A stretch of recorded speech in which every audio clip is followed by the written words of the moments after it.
Happy Friday out there to all of you viewers for First Pitch. This is WagerTalk TV. Dave Koch and Steve Merrill, Brian Leonard. I am Andrew McGinnis. Guys, one day off from the baseball betting, but we're back in action with the World Series, tied up at one game apiece.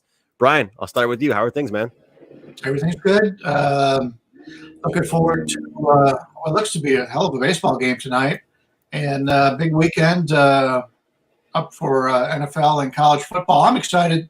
I'm a Big Ten fan. The Big Ten comes back this week, so a lot of excitement around the house. My wife likes college football even more than I do, so I spent all Saturday watching with the wife. So that's the best part about being married.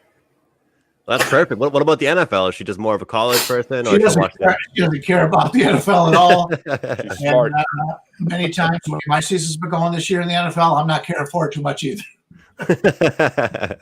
Well, speaking of how things are going, I know you do have a few packages up, so I'll give you the opportunity to let everybody know what they can grab off you. Yeah, right now I've got a play on tonight's games. I also have a play tomorrow up right now. I'll be finishing up my card for tomorrow.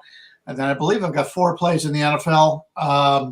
The old deuce system in the NFL, I think I've got some nice plays coming up this weekend. So hopefully get back on the right track there. Definitely. Steve Merrill, what's going on, buddy? How are you? Yeah, Brian's wife is smart. She just watches the last 3 minutes of the NBA and the NFL, and that's all she needs to see. She learned that a long time ago. I mean, the NFL is now the NBA, and we saw it again last night, guys. Late. It didn't change the point spread or the total. I had the under. Got close, but yeah, it's just crazy. And last week I had the Ravens blow that big lead. We saw some craziness last week too, but that's the modern NFL with all the pass-happy offenses. So I'm with her. College football is the one I enjoy watching as well. I've actually got a college football best bet for tonight on Friday posted right now at WagerTalk.com. Then, of course, I'll have all the Saturday and Sunday stuff up later tonight and this weekend. Yeah, Steve, it's definitely one of those things. You look at that game yesterday.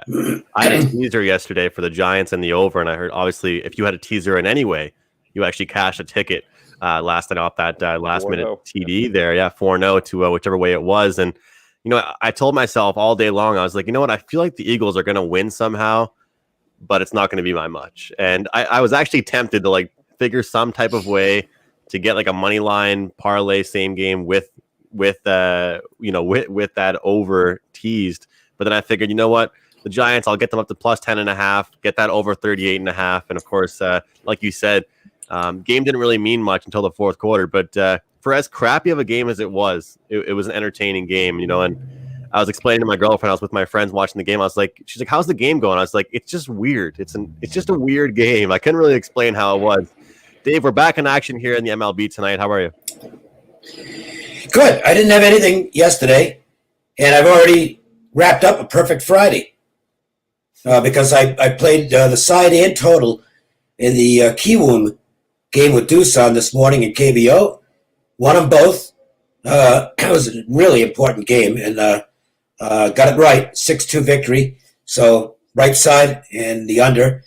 And that's it. I don't have anything going today. I'm not going to play the baseball game, which I'll explain why.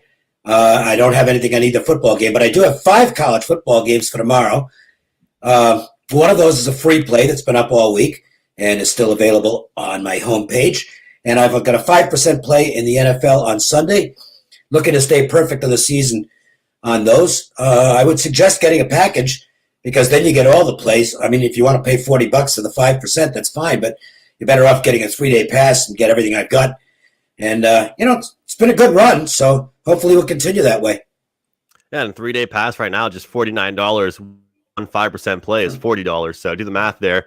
I think we all know what the better way of going is. And Dave, I'm not sure if you saw my text when you and I were messaging before this show, but I was on Key Woom on the money line and the first 5 innings under 5. So I think you and I were accidentally on the exact same page there. So it definitely worked out well for both of us. I'm not sure if you had the full game or the first 5 innings, but I went full game because I anticipated, and we'll to Major League Baseball, but I anticipated this was Kiwoom's last game until next Friday. They've only got 1 game left after this. So it was like, well, they're probably going to go. They've got one of their better starters on the mound in Brigham. Then they'll probably use another one of their top starters. I actually thought it might be I'm blanking on his name now, their best guy. Jokic. Yeah, I thought that's who they went with their other starter instead. And then the closer. But they're going all in for this game. And that's the way they approached the game, and it worked out perfectly. So that's why you don't just look at numbers; you look at situations. And that was I probably should have made it a bigger play than I did, but I played both the side and the total, so it worked out to a nice gain for everybody who was on it. And the playoffs are coming in KBO. We're going to, by the way, Andrew and myself are going to do a KBO playoff preview. I guess we'll probably do that after next week's games are completed. Yes. They've got a few makeup games, and then they'll go get the playoffs. It's a crazy format in that league, but I think there's going to be money to be made. Yeah, Steve and Brian, it's actually very interesting with the KBO. They barely do the double headers. They have a reserved time slot at the end of the season to do the makeup games for all the rainouts, which I find it's a little bit, if you had any positive momentum at the end of the regular season, it's completely shot down because you're playing games that are from, months ago, trying to make up for those rain days. But like Dave said, him and I are both on the exact same page because there was one team that barely had any makeup games to play. So they hadn't played a game in a couple of days. And then after yesterday's or this morning's game, they don't play again for a week. So they could just use all their top guys on the mound. And it was a very interesting angle. But, we'll get into the MLB, but I just thought that was really interesting. Brian, I think you had a comment. Well, I was just going to say that shows you the benefit of playing your home games at a dome stadium. Yes. They have less rainouts than anybody, so they've got less games to make up. I do have a question regarding the KBO. I know a few years ago, one of the players came over to the Major League Baseball after playing in the KBO. Since you guys watched KBO and you handicapped all year long, is there going to be anybody from the KBO that's going to be good to make it to the majors this year? Really? Yeah. There's I can't think of his name offhand, but it's the left fielder for the Dinos. Kids, he's tremendous. He's like 21, and he's arguably one of the 2 or 3 best players in the league. And there's a shortstop, and it's the shortstop. Interestingly, it's the shortstop for Kiwoom.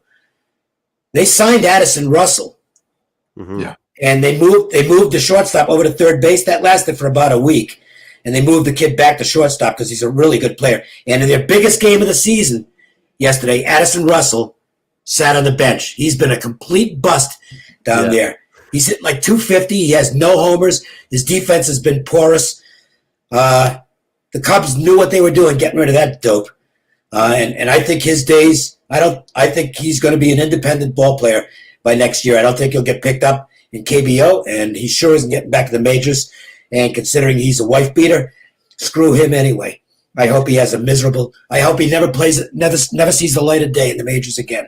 Sorry, got no regard. No respect for those guys. The worst part is he got paid big time too, and he was expected to get going really, really early in this season.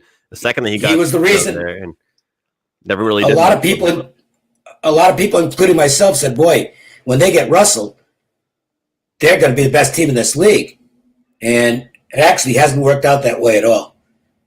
Steve, how about we start with you with Game 3 here? Obviously, 1-1. We've seen everything. We've seen stolen bases. We've seen home runs. We've seen low-scoring starts and high-scoring finishes here. What are your thoughts as we enter Game 3? Yeah, I mean, the big takeaway for me in Game 2 was that the Rays offense, finally came alive. We talked about how they've been winning low-scoring games. If you factor in the Game 1 loss, I think it was 9 out of 10 times where they allowed more than 2 runs the past few weeks. They lost the game. So that was a rare opportunity for them to win a game when they gave up 4 runs because they got 6. They had the early 6-2 lead.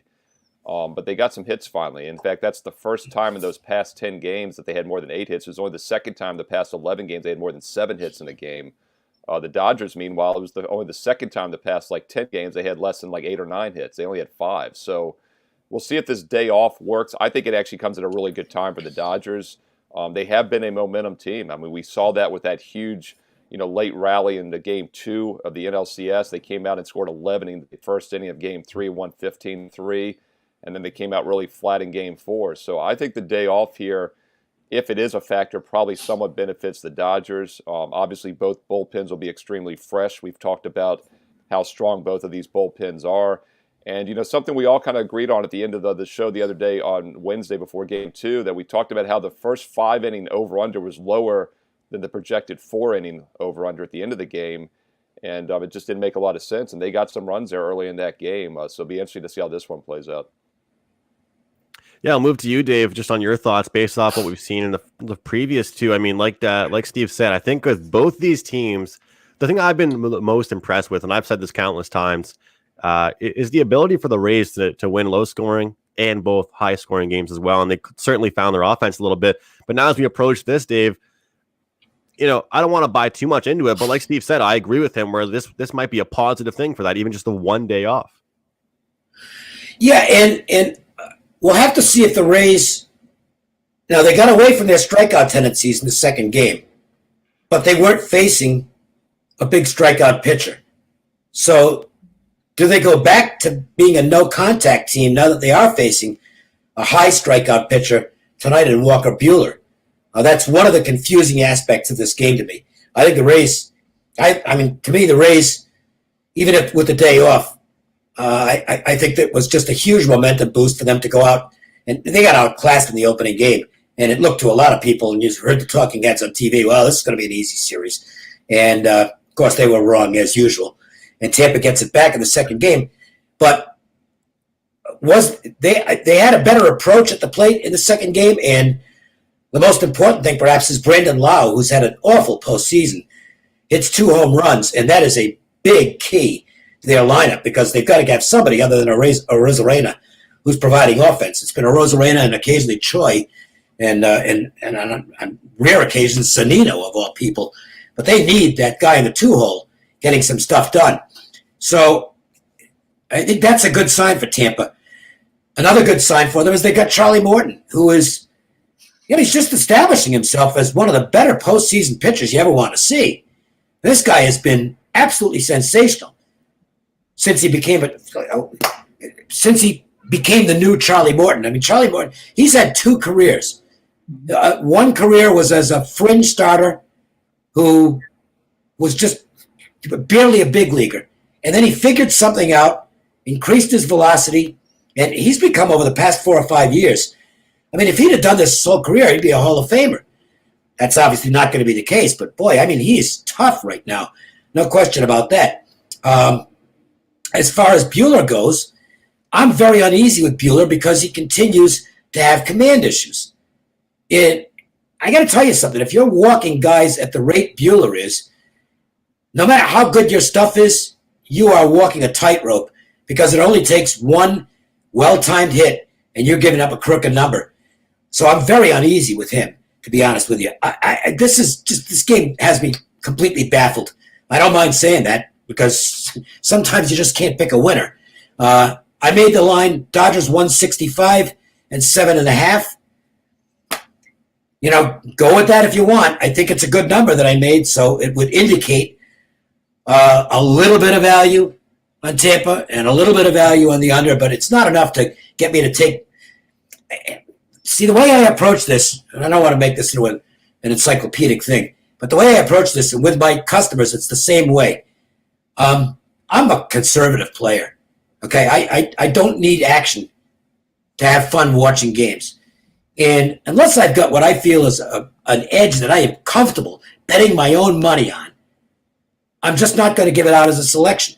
And I just don't feel comfortable at all with this game because my number's pretty close and I just don't have any feel for it whatsoever. I wish I could give you more information than that, but it's definitely a pass for me. No, and I think that's why it's a good example to look. Your Twitter handle at Dave Koch, and we got at Steve Merrill, at B Leonard Sports, and myself at McGinnis Picks to follow anything that we might tweet out, whether it's pregame, during the game, post-game, those kind of thoughts, Dave, because it is the World Series. It's not meant to be easy, and I think that all of us had success during the season to a large degree with percentage and ROI. So we're sitting here, all of us discussing these games and breaking these matchups down from a betting standpoint. But I don't think anybody's going to say, hey, Dave, I need a play on this. And you've been doing this a hell of a lot longer than I have, but I completely agree with you on that. And Brian, I'm sure you're the exact same way. So when I ask you, Brian, your thoughts on this side or total, even if you don't have a sure shot, strong play here, what are your leans and your thoughts entering game 3? Yeah, this is interesting game, and I think it's priced right from a side standpoint. Total opened 8, has been bet down heavily, 7.5, minus 117 or whatever for the under. I went back and I looked. We always hear about having a day off that helps the bullpens, and there's no doubt about it. It does help the bullpens in many cases. But certain teams hit well when they have that day off. They just you're off that day-to-day grind, and then you finally get a day off. You get to rest, you catch your breath a little bit. And I went back and I looked during the regular season. I didn't look in the playoffs, but there hasn't been many days off as of late. But on the regular season, after Tampa Bay has had a day off, they scored 4.25 runs per game.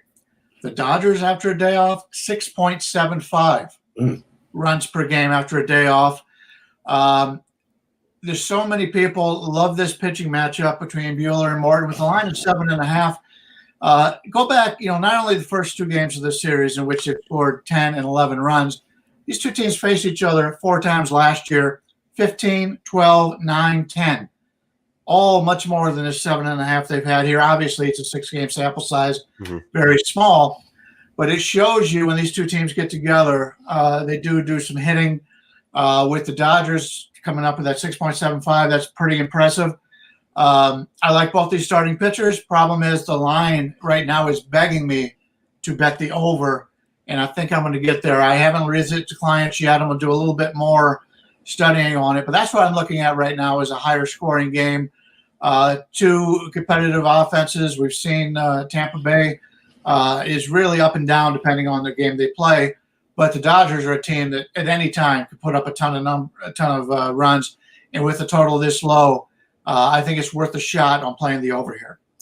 I want to ask a follow-up question. How much of a worry is Morton's his big game tendencies, which are really good, and the fact that he's in good form? Does that give you pause to reconsider, or how does it impact how you're working that with those numbers? Yeah, it definitely has something that you have to take a look at. The thing with Morton is, I don't like to get into too many small sample sizes. We see that with Kershaw. Everybody thinks every time Kershaw pitches in the playoffs, he's going to stink. He came out with a really good effort his last time out. I've always liked Charlie Morton. He's one of my favorite pitchers. He's just a guy that, as you mentioned earlier, he just adjusts to become better. A lot of these players, the younger players, once they lose their gas, they're done. They just don't have the ability to find another pitch or do something else. Hats off to these guys, Bartola Colon, guys like that have been in the league forever, that have been able to make the adjustments. So I love those kind of players. The problem is it's something to keep in mind, but I just think that the line has been bet down so low right now that you'd have to get like an ace performance out of both of these starters to be able to beat this over-under, because we both know that the bullpens are able to do a really good job. So it's a contrarian play, but when you get a number bet more than a half a run lower, it makes me want to take a look the other way.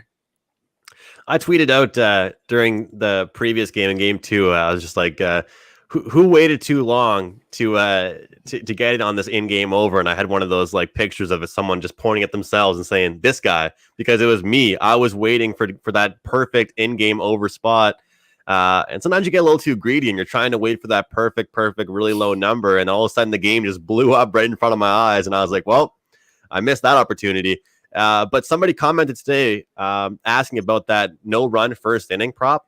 And it's one that I started to cash on along with the Astros, actually. But I moved on with this series, and it's been successful. Actually, with the Dodgers throughout the playoffs, it's been successful. And the odds aren't too bad because of obviously, what these two teams are capable of, and especially based off game 2. So I'd actually be looking at that again. And it's a shame, guys. And Steve, I know sometimes you're interested in talking about these as well. It's a shame that these numbers weren't more widely available. I know Mid-Major Matt is often interested in mentioning these total bases, but game 1, I had Mookie Betts over 1.5 bases, just an outstanding game, and then capped off by a home run. That cashes you easily. It's kind of like for myself betting these hockey, over 0.5 assists or points, or you can bet the over 1.5 at a great plus price, and even if you think it's going to be a pretty low scoring game with these teams, the studs are going to come out to play. For our next show, I'm certainly interested in kind of breaking those down a little bit more. If you guys are interested, just to check those out, because you go down the batting order and you look at 1 through 9, you can see some of those guys that are a little bit deeper in the lineup that offer some good value, Steve, on some of these bases. Yeah, I mean, I don't follow that closely, but does a walk count as a base? It does, correct? I mean, he gets on first base. It actually differs per the book, but It yeah. does? Okay, that's where you got to be careful, because, I mean, Mookie Betts had 2 steals in that one inning. He got 2 bases just on stealing second and third. So over 1.5 for Mookie Betts, that's pretty tempting almost every single game he plays, I would think, especially in the postseason. And it goes back to the Charlie Morton Kershaw discussion. I mean, some guys step up their play. Mookie Betts is the guy I would bet on more times than not to step up his play in a postseason game. I mean, he's as good as they get. He's just so well-rounded. He get 1 hit, can get him 4 bases. He hits for power as well. You talked about that perfect in-game opportunity for the over, and I know Brian said he's leaning that way. It very well might once again be the first 5-inning line over, because here again it's 3.5. The game total is 7.5. So they're saying the first 5 innings, like we talked about on game 1, first 5 innings are going to be 3.5 runs. The final 4 innings with 2 good rested bullpens is going to be 4 runs. And then you look at Buehler and Morton. They're both good pitchers, but they still are the worst ERAs for both teams. They're starting 4 or 5 this season. They had the lowest ERA. He's 5th of the Dodgers 5, and Morton is 4, basically the Rays' top 4 pitchers on ERA. So they're good pitchers, but they're not like shut down 2.0 ERA guys. They're in the high 3s, low 4s. So once again, that doesn't make a lot of sense to me why the first 5-inning line is lower than the final 4 inning. Just an observation. I would also make an argument that although obviously if you've bet the Rays both games this series, you're still, positive return on investment. However, I'd also would argue, I saw somebody in the chat box saying this, that in this game in particular, I think it's at 3.5. I would argue that the team total is a good opportunity here with this Rays team. 3.5 to the under for both team totals is what I'm saying. Because Brian said, it was initially 8 in some spots. So it's 4.5 and 3.5 juice to the under on both of the team totals. I think if you like the Rays, although on the money line there's some great value on that number, I think the Dodgers could easily beat them by margin, but the Rays could get to that team total over. Interesting mix by post always tunes in live to the show. Did you guys see that in 2016? Someone on Twitter predicted Rays Dodgers 2020 World Series. I don't often mention these guys, but honestly, I find it hilarious because I saw a few of those online about the NBA Finals as well, saying Lakers versus Heat. There was an NBA player earlier in the season that said it'd be Lakers over the Heat in 6. And with all these weird bets you see these days, with the amount that betting is growing. I was on a webinar yesterday with a bunch of sports betting startup companies, and they were just talking about how, not just from a recreational standpoint, but how everybody is getting into these, making these big, bold predictions, right? And just seeing stuff like that, it's always just so interesting to me. Like, I'm going to just tweet out a bunch of these random predictions next year, and if one of them comes in fruition, I'll make sure everybody knows about it, because exactly that's what right, Andrew. That's what I was going to tell you. After this show, I'm doing 25 videos for all the possible matchups in next year's NBA Finals, and we'll clip the one that's right. It's called the blind squirrel is right, or the broken clock is right twice a day. You see that on national TV all the time, because somebody will make some asinine mark, and all of a sudden everybody's talking about it, and you wonder if they did it on purpose just to get the hits on the Twitter hits and on the sites. A lot of crazy people out there that are just throwing shit against the wall, and hey, it sticks every once in a while, I'm gonna all the time. I'm gonna post a prediction that in 2035 they're not currently in existence, but by that time Las Vegas will have an NBA team and they will win the NBA title in 2035. They're going to win it in 2034, Dave. You missed it by a year. Oh, shit. Just do it for 2050. That way, if it loses, you won't be around to have to answer to it. Just do a video. You're right about that. Well, I think somebody put $1,000 on the New York Giants to win the Super Bowl this year, and I think to myself, the Giants, the New York Giants. Boy. And I think to myself, I don't care how much money you have to your name. like that's just a losing ticket. Andrew, they hold on to the lead last night. They're in first place in the division, though, and they make the playoffs. So that's the only reason I would say it makes some sense is that you could hedge the hell out of that. But otherwise, that's right there with Johnny Detroit's wager on the Tigers. I thought the same thing. The Tigers to win the World Series. Johnny doubled it and put 1,000 on the Giants. He doubled it up on this one. Yeah, at least with Johnny, it's like really good publicity, though. He's got a pretty strong following on Twitter, so at least it makes for some chat. And one of his names is the team's name, Detroit. So it makes sense. Yeah. I will say, if you are looking to play those long shot type of things like that, don't do it in the NBA because there's only really 4 teams every year that have a chance in the NBA. Don't do it in the NFL. Do it in hockey and baseball. You find a lot of times, I remember back when Kirby Puckett played, my favorite player, Atlanta and Minnesota went from last to first, and they played in the World Series. You find that in hockey, all the time. So if you're going to go out and make a bold prediction, you actually have a chance when you do it in baseball and hockey. Yeah, and Andrew, that's a good point Brian brings up, because when we talked about the future odds the other day, the Dodgers, I mentioned, what were 3-1 or 4-1 when the season started. I said how the Rays were like 22-1, and the Astros were ahead of them. The Yankees, the Twins were ahead of them at 15-1. This could be. I was thinking about this when it looked like the Dodgers up 1-0 were going to win the series. This is a rare season when the baseball favorite might win it, because as Brian knows, very rarely do the favorites in Major League Baseball win. It's the exact opposite in the NBA. And now maybe the Rays will come back and win it. It's a 1-1 series. And by the way, the series price is now minus 190.95. It's less than the Game 1 series price, even though it's still an evenly matched series. So, Andrew, a best of 5 now, the Rays have a better chance than a best of 7, basically. Yes. Yeah, it's interesting. My last night, this is my first time ever in Vegas. My last night, very nice of Drew Martin to take me out, and we went around, had a great time together, and we went to the South Point Casino.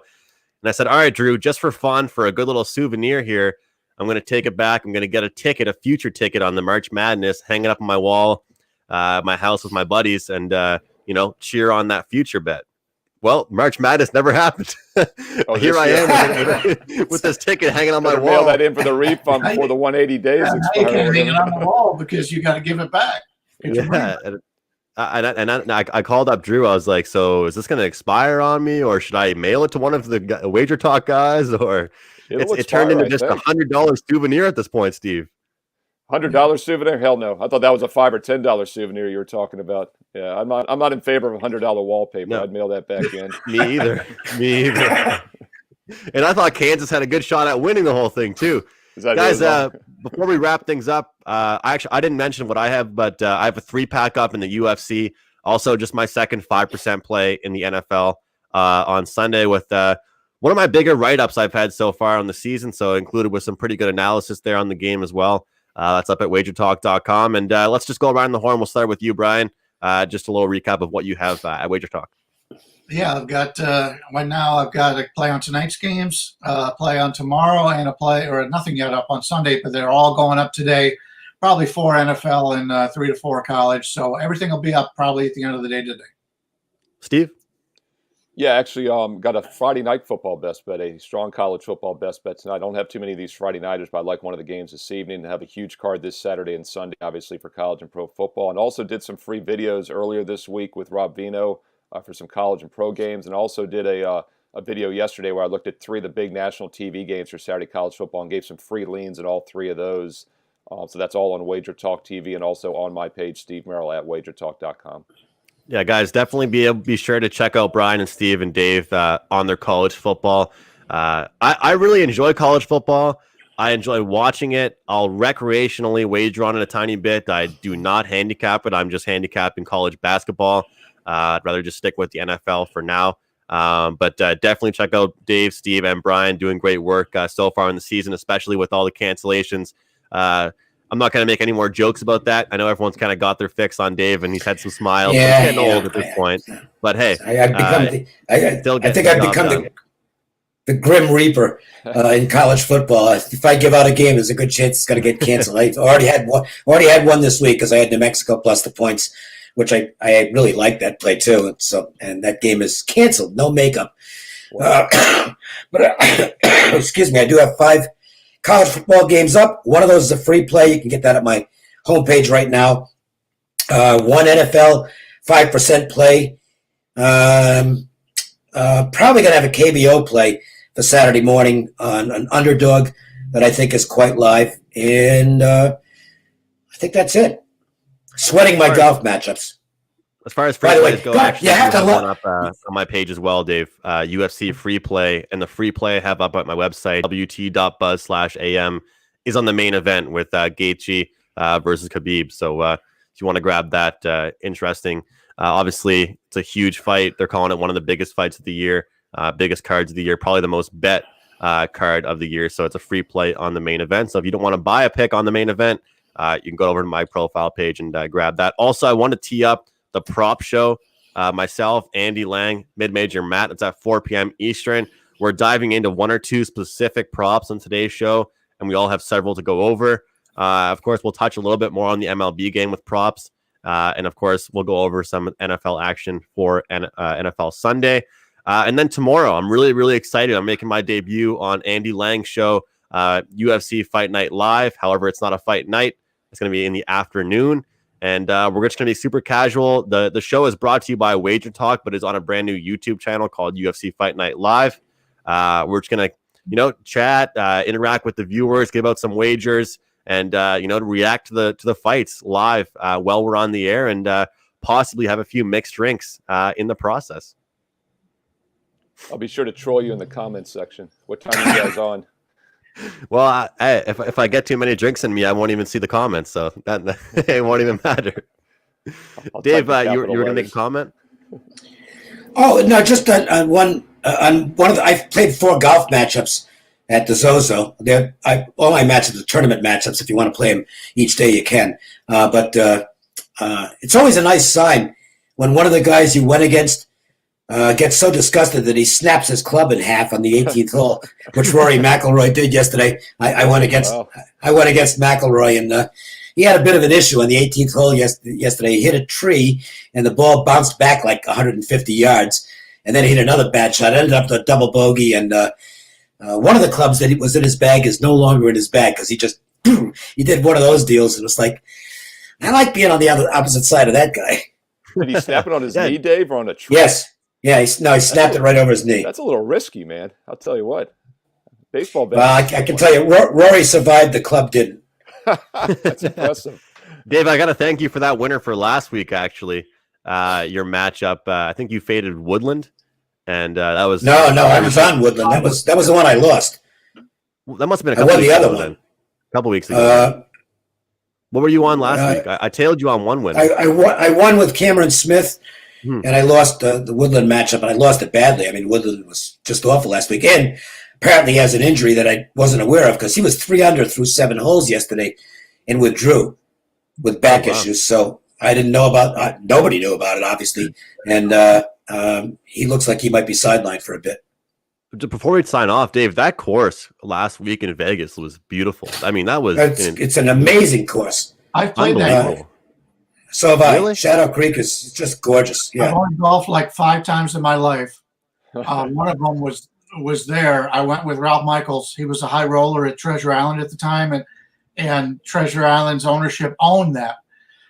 So I got to play, and basically I did a 12-12-12, sat in the cart for the rest of the holes. Yeah, I'm the only person to never finish that course. I'm so proud. It's the strangest golf course because it's in a really junky neighborhood in Northtown. It's not really a nice neighborhood.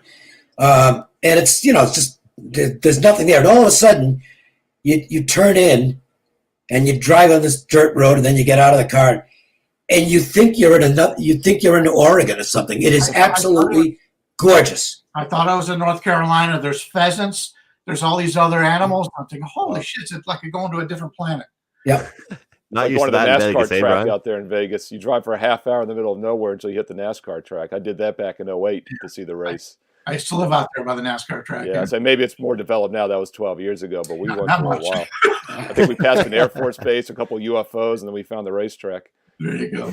Also, I should mention there's a restaurant near the track that is, and I won't mention it. It's the name. It's the worst restaurant I've ever eaten in my life. It's right there. It's like, holy shit, is this place bad? So if you go to the Speedway, dine someplace else rather than the restaurant that's near the racetrack. Okay? And Andrew, I know we got to run, but I did this story when we did the Vegas show on the NASCAR show here on WagerTalk. Is when I went to that race, it was the saddest thing I've ever seen. It's one of the tracks that does not allow you to bring beers into the racetrack. In my home track, Richmond, you can bring coolers in, whatever you want, and that's always been a big thing with NASCAR. But of all the tracks, you would think the Vegas track would allow alcohol in the track, and there were thousands of unopened beers sitting by the ticket entrance on a noon Sunday. It was one of the saddest sights I've ever seen. I still will never forget that. I'm dead serious. I think part of that is because it's in the middle of nowhere and you got to drive 20 miles and they have such traffic problems there anyway. That's interesting. I hadn't thought about that. Terrible traffic problems. Interesting. Yeah, it was a sight to see. Just a pyramid of beers in cases open. Yeah, Chance mentioning this channel name is Takedown Live MMA. So that's tomorrow afternoon. We'll be live all afternoon, having some fun with Andy Lang. For Dave, for Steve, for Brian, I'm Andrew. It was a great show, guys. I hope all three of you guys have a great weekend. Everybody out there in the chat box, always appreciate you guys tuning in. Well over 300 live viewers on this show. Enjoy the baseball tonight, guys. Enjoy the football on the weekend, and have a great weekend. We'll see you later. I'll see you on Monday.